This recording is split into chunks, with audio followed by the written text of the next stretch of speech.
Hello, everyone. Welcome to our weekly discussion series that's hosted by the Chaldean Cultural Center in collaboration with U of M Detroit Center, Unique Voices in Films, and CMN TV. I'm your host, Riam Nemu, and our guest today is Theo Wardia. Hello, otherwise known as Theo. Hi, Theo. Thank you. Thank you for having me here. Well, Theo is the operations director for the nonprofit organization Arabic Chaldean Hispanic organization, a multi-language community service and consumer advocacy organization that offers multiple support services to those experiencing hardship. Theo volunteered for the Red Cross and Salvation Army prior to his work with this organization.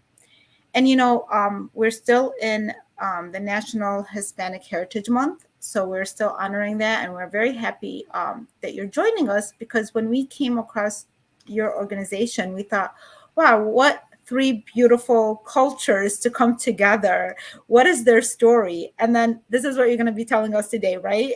But before we get into the story of the organization, we want to learn a little bit more about you, about your upbringing. Where were you born, and when did you come to the United States? I am an immigrant.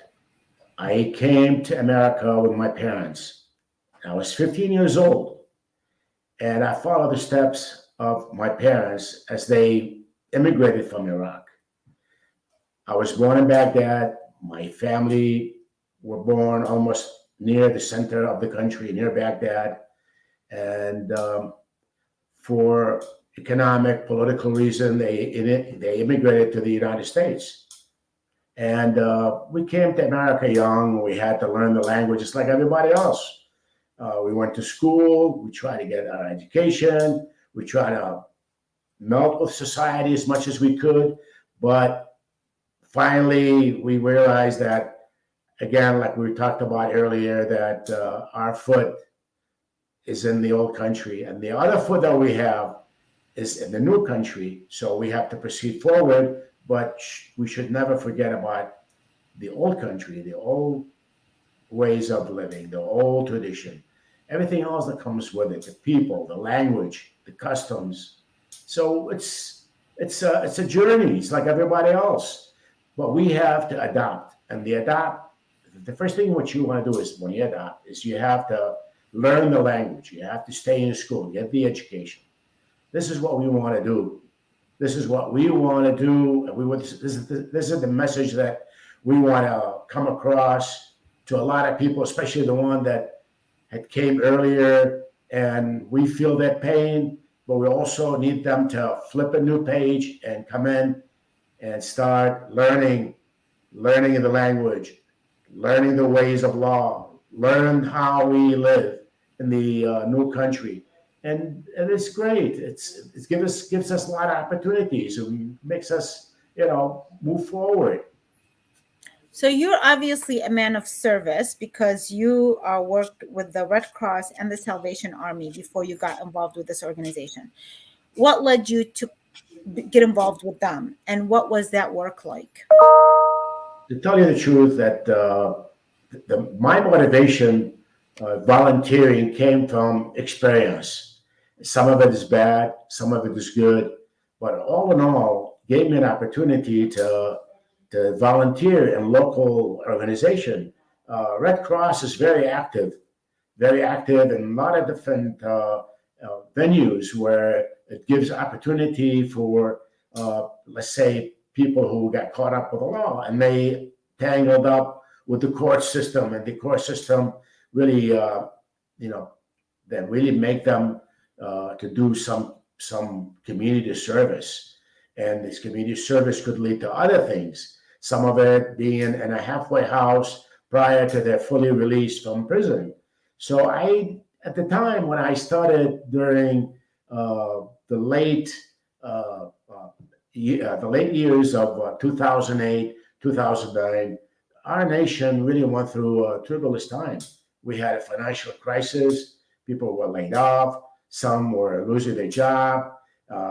People were start losing, their homes. So what gives us a chance to meet with one another and discuss and talk about what can we do to defend the community, our people always comes first, and then other communities, other nationalities uh, that lives among us. We live in a very small country, a very small community, and our community somehow is closed up because they don't want to venture out. And we wanted to do more, open the doors, have people to understand why things are happening the way they are. Where do we go from here? How So, can we bring other cultures Theo, and to understand from them what we can do to help ourselves? okay, I really like what you just said because this is something that was brought up. Even my son goes to a school that has a lot of Chaldean kids, and the principal and the administration had talked to the parents, including myself, about the fact of helping Chaldeans assimilate and acclimate. And you mentioned something about their fear or unwillingness to do that. What do you think the cause of that is? A lot of it comes from not knowing really what goes on around you. Again, we live in a very closed uh, community. We tend not to open the door. We don't really venture out. We try to hang on as much as we can to our ways of life, to our culture, customs, and all that. It's kind of good, but it's kind of bad. And I'll tell you why. Because there's other people that we need to learn from. We don't know everything. We are immigrants, just like a lot of people in this country, in our societies, in our cities, in our communities. So we need to venture out, and we need to understand that. Look, we need to learn something new here, and how we are going to learn about it. So the opportunity always comes from someone who is willing to initiate the first step, and the first step has to be by someone that has some kind of understanding and knowledge about how do these organizations maintain their work and how they serve the community and give the community the chance to help them, to help themselves, to learn how to help themselves. And the way to go about it is to go in through another organization. You pick, then we're surrounded by different organizations. You choose which way you want to go. But the large percent of the communities that work in our area, they are experienced. They experience a lot of things. They experience the good and the bad. So what we want the good that does us good, that do us good, not just for one individual, but for everybody.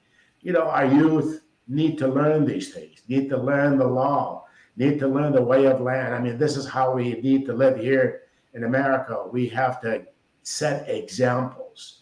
Right. And a lot of times we get the wrong message, the wrong information that tangles us up and really bad, makes us go into a bad situation. And the law is not far away. They're gonna come in and try to push that law upon us, where a lot of us don't understand why, because we live a certain way. We have this ideas in our mind that our custom, our ways of life is always the right way, but it's in the way, but we need to learn new Yeah, things. I mean it's different. We kind of come from more like a tribal community, so Right. the So this communication is different. The laws, and that comes anywhere, and from any place that you come, there's going to be different laws and customs. But I wanted to know regarding the organization because, like you said, it's good for people, whichever organization clicks with them, and they need help with. There's plenty in the United States in each community. But why particularly, what we'd like to know about is what was the root of this particular organization? How did it come to be an Arab Chaldean Hispanic organization in particular? How did you guys connect in that way? it's very simple. If you are misunderstanding because you have a language barrier, you're a handicap, basically. When you can't speak your mind, and if you can't really bring your thoughts, and bring it forward to the other person, you're pretty much a handicap. This is what we want to eliminate. We want to learn languages. We want to be able to understand someone that comes from not too far away. We've been surrounded by Canada, which is half the Canadians speak English and half of it speaks French. And they learn that both languages are important. So being a bilingual, it's really important. A lot of us here in Michigan, we don't pay too much attention to other people speaking a different language. We tend to be speaking the same traditional language among us and not paying attention or regard to other languages.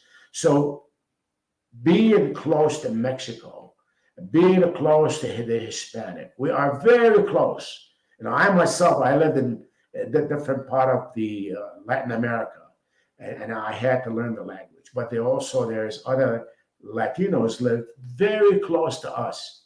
They have the same issues, they have the same concerns, and they are willing to work. So why couldn't we team with them and have a common goal and going forward to help one another? And we start first by learning the language and then learn the custom. And then later on, when we're happy, we learn how to prepare food and see what things that taste good, what things that we not, if we're not really used to eating something different, but now maybe we could join them and taste that food and see how it's made and what do they think and how they go about their work. How did they come here? What if there is Chaldeans living in Latin America? Oh yeah, we have Chaldeans who immigrated early in the century, early 20th century, who immigrated to Latin America, thinking they are going to the United States, but they landed in Latin America because they need to get out of the ship. So they ended up living in Mexico. Some of them lived in Guatemala, believe it or not, because I went through the Central American or Pan American highway, driving an old van, searching for the Chaldeans that landed in Latin America by accident, by some kind of I could say bad luck, maybe, being sick on a ship that took weeks before they get to the new land, thinking they're going to the United States or they're going to Brazil. Some of them thought they going to Brazil, and they landed in Mexico. They thought, well, might as well we're here, better than being in a ship. Let's make our new home. So interesting language is really important. And it's important to hear about these stories because I actually learned this information with our last guest that we had, who also had his Hispanic heritage, and she was half Chaldean, half Hispanic. And I learned that, a lot of them got there by accident. And it's like, well, this is so interesting because I know living in Michigan, why they came to Michigan, and we have that story. But these other stories makes you realize that the world is a lot bigger, but yet smaller than we think. And the more stories that we hear, we think like we're not all just in this one little, we are all over the world right now. And being all over the world, it's an opportunity for us to understand other cultures. I feel like your organization kind of represents that, just the unity, the importance of understanding Diversity. Neighbors, diversity. Even with the Arabic culture, we grew up amongst the Arab culture. And I know that there are a lot of things that have happened, unfortunately, a lot of negative things that have led to Chaldeans and other minorities to have to leave that region. But that doesn't mean, like, despite what I know and what my ancestors experienced in that land, I can't void the beautiful experiences. I can't void the foods, the music, the things that we have in common. It's one thing to be honest and truthful about what's happening, but not, hateful to the whole thing. But that's why stories matter. That's why education, and that's why organizations like yourself matter, because you kind of bring us that to the awareness that whatever is happening that might seem like there's a lot of negativity, at the end of the day, we still share a lot in common. Like you said, when we sit among other group of people, the closest one to us, which is the Arabic speaking community. And the beautiful thing about this is that we could sit together and communicate, and we start having a conversation, and we talk, and we have something that gives us a plus, that we could come across these people and get involved about the concern.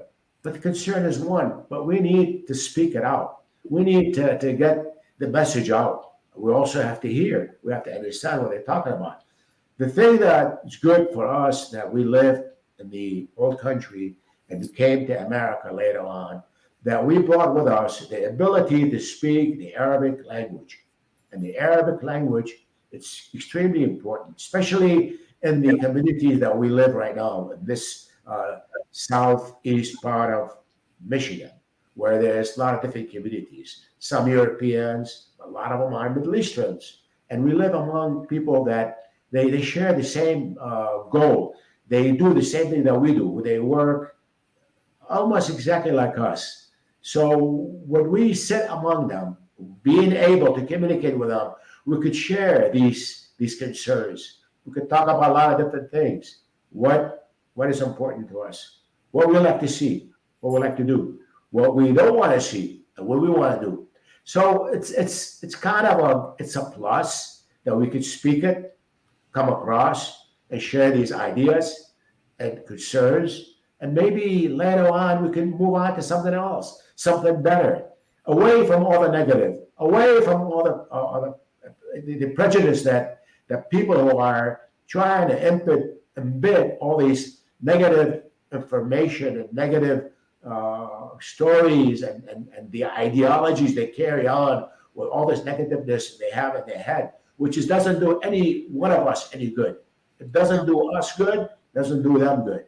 So why don't we move forward? Why don't we move forward to understand that we need to understand each other and have concerns that brings us all together rather than dividing us. That's The language, beautifully of said. course, the language that gives us this ability. It's like a transport. You are being able to come across people that share your ideas, share the same thing that you are concerned about. With that language, it takes you there. It's a mobility. Yeah, this is beautifully said, because you're right. We don't want the ideologies. I mean, I think we escaped our countries because of these ideologies, and here in the United States, we're able to represent the diversity that you're talking, like your organization stands for. And regarding the Arabic language, so when we give tours of the museum, which I hope one day you will be able to visit us there, when we give tours, we talk about that the first Chaldean came when he came to the United States. He went to Philadelphia. He didn't last very long because there was nobody there. And I Yes. mean, it's very hard to live with people that are there's no relations in any kind of way, no language or anything like that. Anyway, he ended up going back to Iraq. So he spread the word that don't go to Philadelphia. Basically, what ended up happening is they ended up doing more research and found that, well, there's an Arabic speaking community in Michigan, the Lebanese and the Syrians. And so that was a primary reason for them to come to the United States, because they knowing that language, whoever is here is going to end up helping them out to acclimate and to assimilate and to work. And that's exactly what happened. And it was actually the Lebanese and the Syrians that helped the Chaldeans when they first arrived, working in the stores until they built themselves up. And of course, as they built themselves up, then they were able to bring their family members. This is an important history because it was the language that allowed them to come and to understand how to work in the United States, what to do, kind of like what you guys are providing right now. But at that time, there were no Chaldeans in Michigan. I mean, I remember myself when we came here in the early 70s, there were not that many colonists. There were not many people that really could speak the Aramaic, the Surah that we were used to speaking, because there weren't many around. So what happened, it bonded us together in a way that we were extremely happy to see one. Like I myself, when I was young, getting on the bus, on a bus going all the way downtown to work. There weren't that many shopping stores or malls or this and that we have today in every corner. There were none of that. So you have to go all the way to downtown to shop, to do your shopping. So when we get on the bus and see a Chaldean, it brings us so much joy. And we talk to another. We try not to avoid that person. We try to know who they are. So language goes hand in hand with culture. So we're happy, we're proud, we do a lot of different things that we like to do, but again now it's a little bit different than what we used to, especially for us, the older generation. The newer generation, they already came in here and seen the stores, seen the malls, seen the shops, seen the restaurant. They meet here and there because it's easy access now. But we didn't have that chance. We had to slowly get adapted to it, and we had to get in touch with people who made investments, made a new life, and everything they have in it to make it representable that to other people that do want to do business with them. So the first thing we have to understand that it takes time, but also we need that language, we need the school, we need the education, we need the knowledge. It's really important. We can't ignore knowledge. Knowledge is the tool, is the mobile, is the mobility to go from here to whatever you want to go. Without it, we really hindered, and you can't go anywhere. A lot of people that I know, they've been here in the country for many years. They don't go anywhere. They just sit home and they speak, the Chaldean language, the Surah, or they speak Arabic, and they don't want to do anything else. But this is not what we want to represent the new generation. We want the new generation to understand our heritage. We want them to understand our culture, our customs. But also at the same time, we need them to understand what we need to do to live in a country with its own traditional ways of life, customs, language, schooling, jobs, laws, and everything else to be able to go ahead. Without knowing that, it's really difficult. You can't be sitting home, expect that everything gonna come right to you. It doesn't work like that anymore. So You would you have to be able, you have to communicate, you have to get in touch. You have to be able to speak your mind, ask questions. So would you say that, I was going to ask you the next question, but I feel like you're kind of answering it already. Would you say that that was the most challenging part, is getting people engaged uh, when you started this, or what was the most challenging part of the whole thing, the process? The, our people facing the same challenges. It's like every nationality, every identity, every person that comes to this country wants to make a new life, and the new life starts with language, starts with being able to communicate. If you can't speak that language, whether it's English, French, Spanish, whatever, you can't live in that society. You'll have a hard time.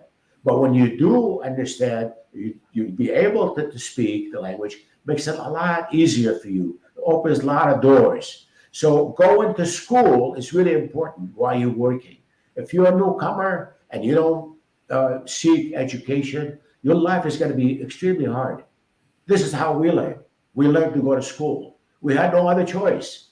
We have to go to school to understand how are we communicating to other people that have been here many, many, many years. And what we want from them, we want to live. We want jobs. We want to go to school. We want good paying jobs. We want to proceed ahead. We want better things. How are we going to live? How are we going to make a living in a country when speaking the language extremely hard? You just can't do it.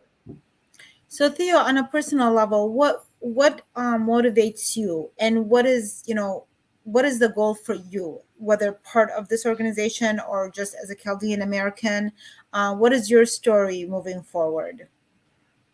What motivates me the most is really, it's like there's a lot of people that need our help. Usually, the help that they seek either have to do something with education, they want to learn something, go to school, or they're outside of the United States, want to come into the country to be admitted to a school or college or university, or something to do with the community that get tangled up with the law. They got tangled up because they have children or they have some problems at home. There's some domestic violence, some misunderstanding, and that brings us closer to these people trying to resolve these problems. We want to heal. We don't want to create a situation where people have no other choice but going through an obstacle that they can't solve, or maybe they can't understand how to solve it. So being here for the people that need us usually have to do with how to go about, how can we reach, how can we solve, how can we learn, how can we move forward, how can we build. So all these things have to do with our culture, our community, and we are here. I mean, it's not going to cost them a cent. We're not here to make money off of these people. We're willing to help. We dig out, inside of our own pocket. We live by the money that comes from us, not nowhere else. So being motivated to help these people is like a chance for me to give back to the community for many years that I've worked and taken out. Now it's a chance for me to put back to the community that gave me so much. That's amazing. That's so wonderful. And, especially because here in Michigan, Michigan currently has the largest population of Chaldeans in the world. And it also has the largest concentration of Arab Americans in the United States. And so this is a very important area where you are providing the service. And if people want to get a hold of your organization, contact you, what is the best way to do that? I know you have a website. Is the best way just to visit the website? All our contact information is on the website. All you have to do, you go on the computer, if you have one, and type Arabic Chaldean. Our name comes up. We have a website. We're also on social media. We're on Facebook. This is the limit. I mean, we don't want to be anywhere else. Facebook is what everybody uses. Everybody has an account all day long, looking up, what's going on here and there, and they get tangled up with that. Well, this is how we found you. Yeah, we actually put Chaldean and Hispanic because we were trying to see people right, and then we came up with this one. So I thought we were like, oh, this is even better that they have all three communities in it. So, so thank you again for all the work that you do, thank you everybody for watching. Have a wonderful day. Thank you so much. Thank you for having me here.